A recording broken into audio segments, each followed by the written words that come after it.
変身 Yang ditunggu akhirnya tayang juga nih, yaitu kelanjutan dari Kamen Rider Outsiders. Memang untuk mengikuti project satu ini, Ana tuh cuman mau ngasih tahu dengan satu kata aja. Sabar. Jadi setelah penayangan episode pertamanya di bulan Januari kemarin dengan Kamen Rider Ouja sebagai pemeran utamanya, sekarang kita dihadirkan dengan dua pemeran utama di episode keduanya, yaitu Desas dan Ren Akamichi. Tapi sebenarnya sih lebih ke Desas sih. Cuman si Ren juga di sini banyak porsinya. Jadi di sini tuh ada dua karakter dari serial Kamen Rider Seiba ya. Dan bagaimana Kamen Rider Outsiders episode kedua ini? Jadi mari langsung saja kita bahas. Anda mau mengingatkan sekali lagi garis besar dari Kamen Rider Outsiders ini biar kita tuh tetap pada pakemnya ya. Jadi Project Outsiders ini adalah suatu project yang dibuat untuk mengumpulkan para rider-rider jahat untuk melawan suatu ancaman besar yang akan datang. Kira-kira begitu ya. Di bagian pertama episode kedua ini kita diperlihatkan dengan si bocil kematian Ren Akamichi yang sedang duduk santuy di alun-alun kota sambil makan ramen. Eits, sekarang udah nggak bocil kematian lagi ya. Jadi kita bahas dulu aja sampai beres ya. Ini kesan positif menurut Ana. Jadi ini jadi salah satu point of interestnya juga menurut Ana ya. Dan mestinya sih udah kena usus buntu itu si bocil makan mie instan mulu pak. Tapi semenjak berakhirnya serial Saber memang ini jalan yang dia pilih gitu.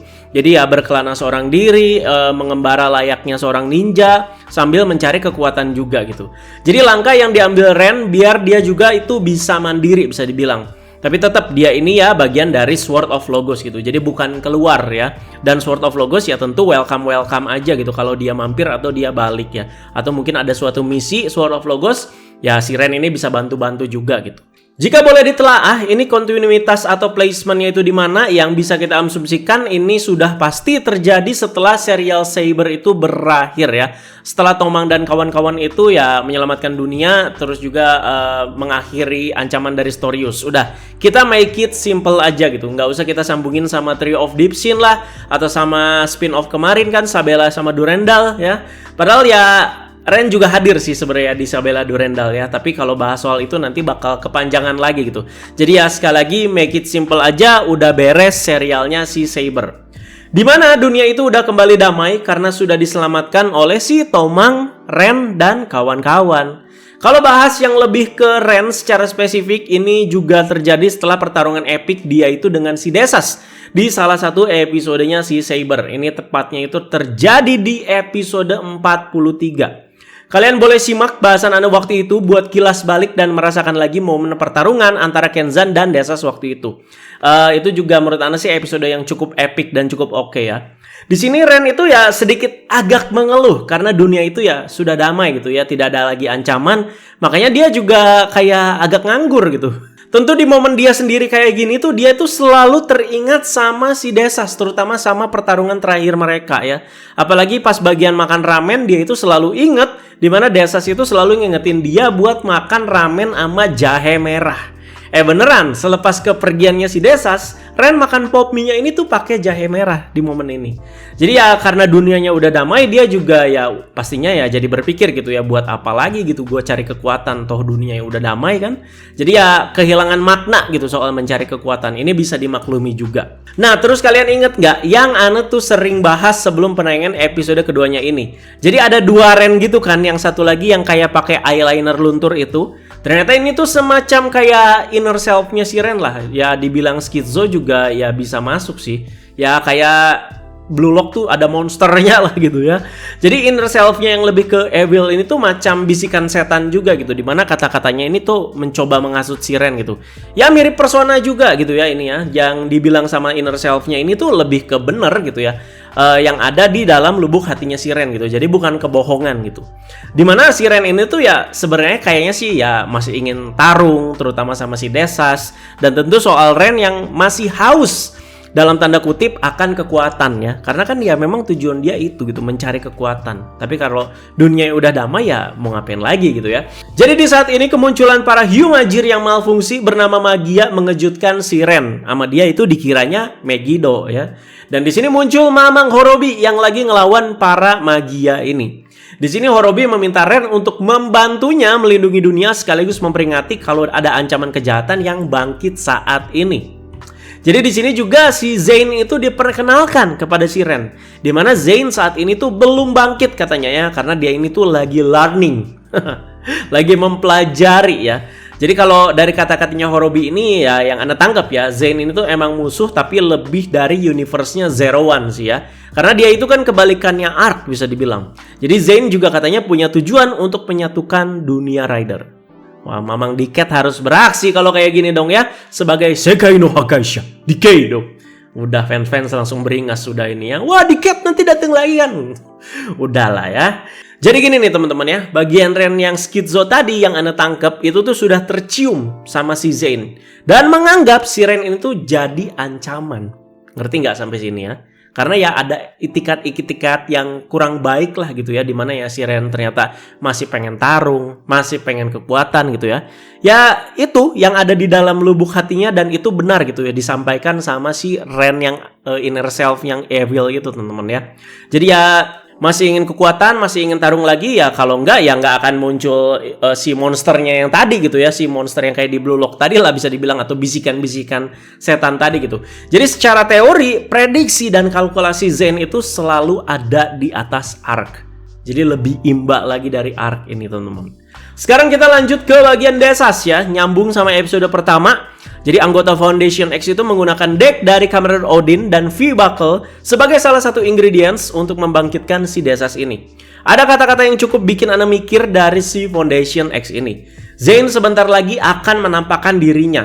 Jika kita melepaskannya, umat manusia sudah pasti akan musnah. Oke, karena cara kerja dari Zane itu memang lebih ke kebaikan ya. Lawannya Arc gitu. Tapi jika dia melihat ada sedikit saja indikasi kejahatan, maka akan langsung dimusnahkan. Kalau Arc kan ada sedikit indikasi kejahatan, dia itu ya bisa masuk gitu ya dan bisa tumbuh gitu di situ. Jika kita melepaskannya, nah ini nih, jika kita melepaskannya, loh berarti Zane itu ada di bawah naungan si Foundation X dong kalau kayak gitu ya. Jadi kayak mereka juga gitu yang punya kuasa itu. Sama aja kayak para anggota Metsubo Jinrai yang coba membangkitkan Arc di cerita Zero One. Ngerti nggak sampai sini?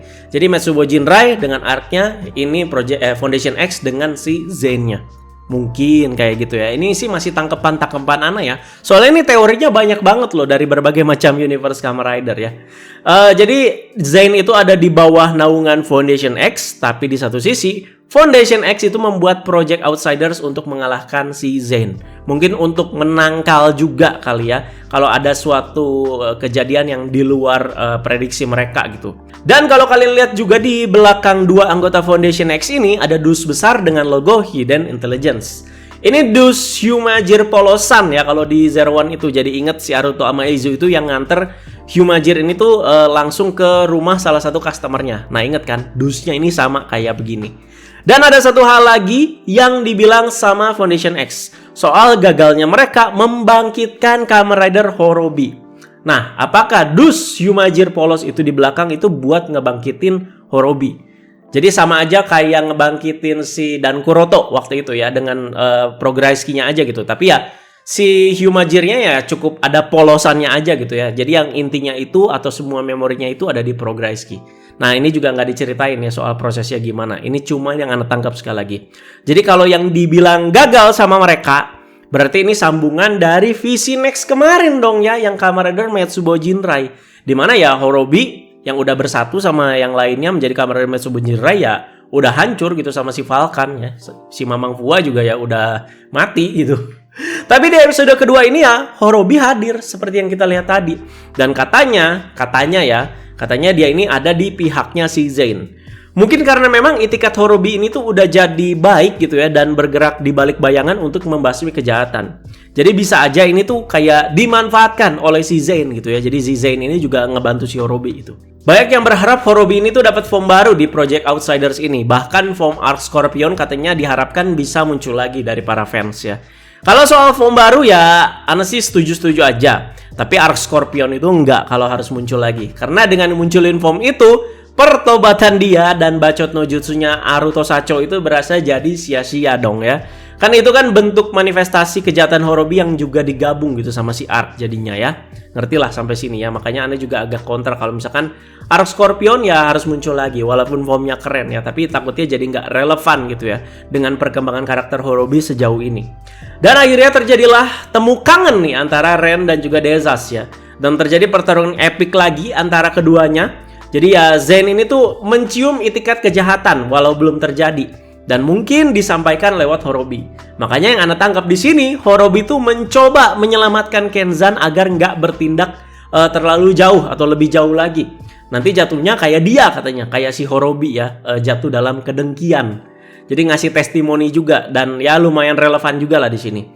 Tapi lucunya Anda ngelihat di sini Horobi juga jadi kayak kaku banget gitu tindakannya karena ya ini gitu. Padahal Kenzan sama Desas lagi temu kangen gitu kan ya. Jadi ya temu kangen mereka tuh gayanya kayak gini gitu ya. Mereka itu bertarung satu sama lain juga untuk memuaskan hasratnya mereka ya. Makanya Horobi yang nggak ngertiin gitu bisa dibilang ya malah si Horobi ini gitu yang diserang balik sama mereka berdua. Udah itu baru Arc itu mengambil alih si Horobi. Nah ini kok bisa? Apakah masih ada itikat kejahatan dari Horobi hingga bisa dikuasai? Jadi serangannya itu bikin si Ren ini tuh sekarat, sementara si Desas ini tuh terlindungi. Selanjutnya sih ini hanya momen dengan bumbu-bumbu bromance sedikit lah antara Ren dan juga si Desas ya.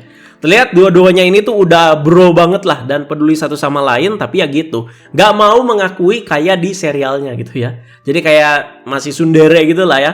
Jadi Arc Zero-nya di sini masih mengejar. Bukti makin kuat hubungan Desas dan Ren ini juga terbukti dengan terwujudnya Wonder Right Book baru, yaitu Gaikotsu Ninjaden Wonder Right Book. Sebelum itu, ini juga diperlihatkan dengan Right Book mereka dulu masing-masing, yaitu Sarutobi Ninjaden milik Ren dan Desas Alta Right Book milik Desas itu yang menyala. Jadi pedang Desas pun berubah menjadi pedang suci baru bernama Kokuranken Shikoku, yang artinya adalah pedang dengan elemen badai petir hitam ya. Terlihat juga Desas dipakaikan buckle Seiken Sword Driver. Jadi kemunculan item dan form baru ini tuh emang harus ada kayaknya ya di Kamen Rider Outsiders. Dan untuk prosesnya bagaimana menurut kalian di episode ini? Ya emang lah ada bagian maksa-maksanya, tapi ya mau gimana lagi gitu ya. Kepentok sama durasi juga. Lagian ini juga bisa dibilang secara konsep ya memang gabungan gitu, dimana ada penambahan unsur ninjanya dari Kenzan ke si Desas ini. Suara yang dikeluarkan sama Wonder Right Book ini juga cukup unik ya. Katanya kayak gini nih, mantan musuhku adalah temanku hari ini, dimana aku akan membunuhnya dengan mantra kabut. Nah lo ya, mantan musuhku adalah temanku. Terdengar seperti Ren dan Desas banget ya. Terdengar seperti relasi mereka berdua gitu ya, yang love and hate gitu. Dan sequence perubahannya ya Saber banget lah ya, ngasih kesan nostalgia menurut Anda di sini. Jadi kayak ada buku gede ya, nimpa kayak gitu, dan kayak ada library-nya gitu di sekeliling orang yang mau berubahnya. Suaranya juga tentu penuh dengan bacotan dan dongengan khas buku-buku di Saber ya. Jadi bentuk form ya udah nggak usah tak komentarin lagi. Di video-video sebelumnya Anda udah bahas sangat lengkap. Jadi kesan Anda sama formnya Desas ini ya pastinya keren abis ya. Dan Arc Zero-nya gimana? Langsung terbantai ya. Jadi alih-alih pertarungan sengit, Arc Zero yang benar-benar kuat gitu ya di serialnya yang kita lihat. Jadi bulan-bulanan dan samsak debut dari Kamen Rider Desas ini. Jadi ya pertarungannya cukup oke, tapi kesannya menurut Anda sih biasa aja ya. Apalagi pas bagian penghabisan, finishing dari Arc Zero itu menurut Anda sih berasa konyol banget Pak. Jadi mungkin ya paham gitu ya, kayak mau menggerogoti si Desas dengan si hawa-hawa kejahatannya gitu. Tapi kan Desas juga udah jahat gitu ya. Jadi kayak nggak mempan Pak, kayak cuman asap vape doang itu Pak, digitu-gitu sama di Desas ya. Dan langsung dihabisi sama Desas yang ternyata masih punya kemampuan Calamity Strike ya. Tapi di sini Saiba Nico datang tiba-tiba dan melindungi Horobi.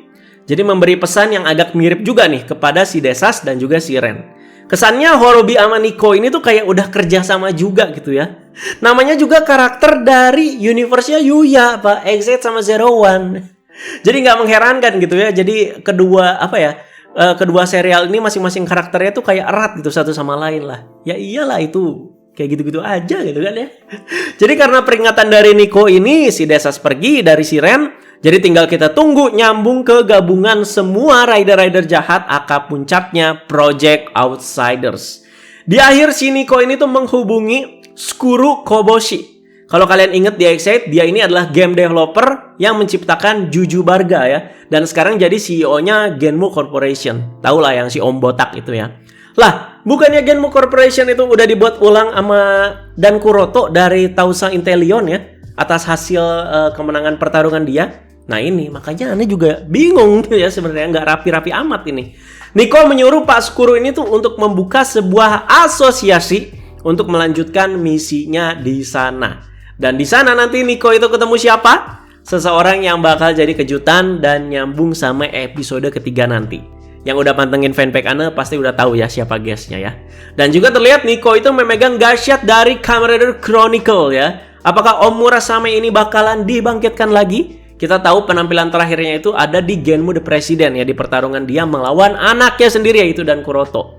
Tapi ya hubungan mereka kan ya baik-baik aja akhirnya jadinya ya. Ya kalau bisa dibilang gitu masuk juga, tapi gasyat ini memang gasyat Raido playernya si Nico sih ya. Sejak di Exit juga kan dia punya gitu. Soalnya dia kan Raido player Nico kan gitu ya. Jadi ya kita tunggu aja lah maksudnya apa gitu ya. Dia mamerin gasyat Kamen Rider Chronicle itu. Jadi itu dia kan pembahasan dari Kamen Rider Outsiders episode kedua. Memang terkesan memusingkan tiap bahas episodenya ini karena ya bisa nyambung kemana-mana. Karena sekali lagi ini dari berbagai macam serial Kamen Rider disatuin dan mereka itu buat seolah-olah ini tuh nyambung gitu, ada kontinuitasnya gitu ya. Makanya ya cukup mikir juga gitu ya untuk setiap pembahasan episodenya bisa nyambung kemana-mana. Tapi kesan Ana setelah nonton episode kedua ini ya nggak begitu terkesima. Durasinya menurut Ana sih nggak dimaksimalkan dengan baik. Seluruh info juga berasa nanggung penyampaiannya, jadi berasa nggak ada progres gitu buat episode ini. Udah nonton ya udah gitu biasa aja gitu. Jika dibandingkan dengan Ouja yang di episode pertama, Ana ya lebih terhibur sama yang kemarin jujur sih. Lebih terhibur sama yang episode pertama. Bagian nyambungin dari kontinuitas seberes cerita ridernya menuju Project Outsider ini menurut Ana lumayan dapet di episode pertamanya ya. Sementara yang episode kedua ini agak gimana ya, agak masih gantung dan nanggung gitu ya. Apalagi penantian kita untuk nonton setiap episodenya kan di sini cukup lama ya. Kalau memang Project Outsiders ini tuh cukup ambisius, elemen kejutan selain hanya form baru harus jadi suatu keharusan sih ya. Harus ada yang beda gitu ya. Jika kalian ada yang menangkap lebih nih ya soal konteksnya, konfliknya, dan juga ya mungkin ada prediksi atau spekulasi ya, silakan kalian langsung aja ikutan komentar dan diskusi di kolom komentar bawah ya. Untuk sisi positifnya mungkin dari Shiren Akamichi sih yang terlihat udah sangat mature dan juga dewasa ya. Jadi pemikiran sebelum bertindak udah jelas terlihat berbeda juga, terlihat lebih kalem juga ya. Ana sih ya nyaman aja gitu ya nonton dia di sini gitu. Dan gak bahas previewnya kan? Nanti Ana mau bahasnya itu di video yang berbeda karena bisa panjang lagi nih ya. Soalnya ya kalau bahas preview ya pasti nanti mengarah ke spekulasi lagi gitu. Jadi ditunggu aja guys ya. Sekalian memang kita mau bahas kejutannya nanti. Sekalian bahas preview episode ketiganya. Jadi terima kasih banyak yang sudah menyimak bahasan kali ini. Jadi kita tunggu untuk episode ketiga itu kalau nggak salah Juli ya. Sekali lagi apa? Sabar ya. Nanti Anda bakal bahas previewnya dulu lah sembari kita nunggu-nunggu juga teman-teman ya. Jadi ya sekali lagi perlengkapi video ini dengan komentar dan juga diskusi kalian di kolom komentar bawah. Terima kasih teman-teman. Tonton jangan lupa like, share, dan subscribe. Salam, bye-bye.